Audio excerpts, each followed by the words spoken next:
Anna Dooney. Woo! Thank you.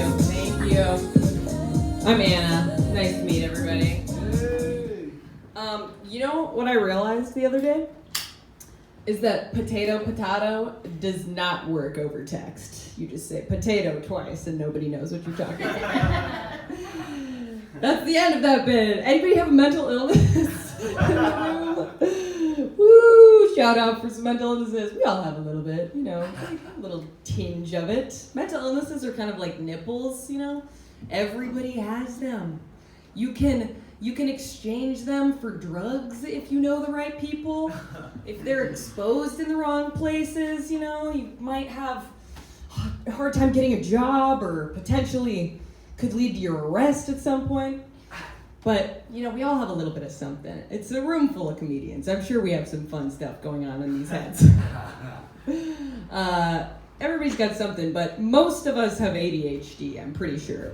TikTok taught me that, made it pretty clear, as well as the national Adderall shortage that's happening right now. Didn't think you could run out of something. I thought the Sacklers proved that wrong, but I guess not. Yeah, so everybody's got ADHD. It's very popular. My kid cousin has a theory on why that is. I went over to babysit one day, and she was like, just sitting there eating her Cheetos and just tangling her hair, and I was like, what do you want to watch? And she was like, I don't know. You know how kids respond to every question. And I was like, okay, what about SpongeBob SquarePants? Really throwing a winner in there right away. Said, no, I can't watch SpongeBob SquarePants. I was like, what do you mean? You're not allowed to watch SpongeBob SquarePants? You're a kid. That's what you're supposed to watch. She said, no, SpongeBob SquarePants gives you ADHD. And I know that for a fact. And I was like, what in the goddamn Cheeto mouth did you just say to me about SpongeBob SquarePants? She said, yeah, it gives you ADHD. He talks too fast and too high. And that's why your whole generation has attention deficit hyperactive disorder. I was very offended by that.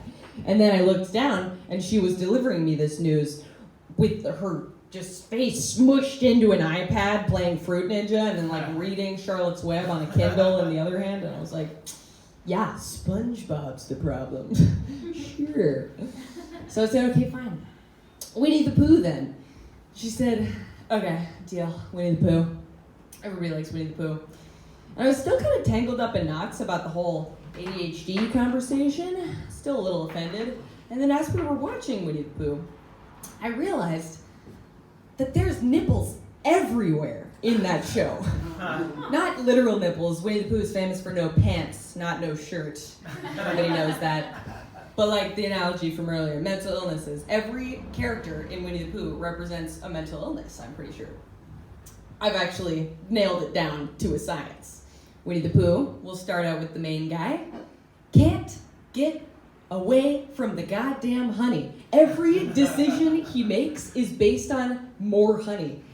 That guy is an addict if I've ever seen one. He's breaking into houses. He's putting himself and his friends in danger to get that sweet, sweet next taste.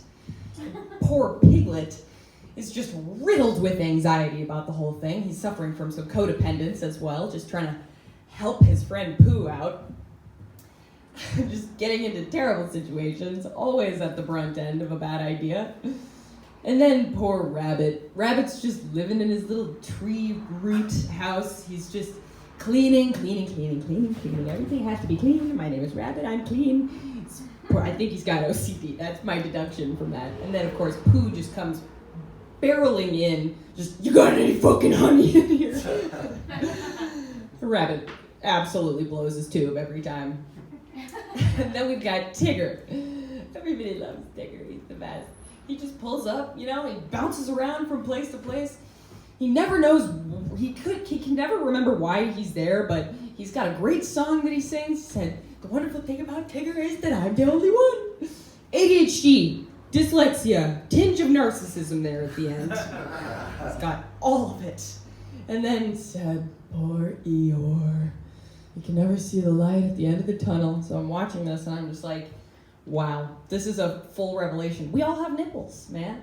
And the great thing is that everybody in that show just works together and they all make it work. It's all balanced. So I think the moral of the story is we tweak each other's nipples, we tweak our own nipples, and we all get to come together at the end.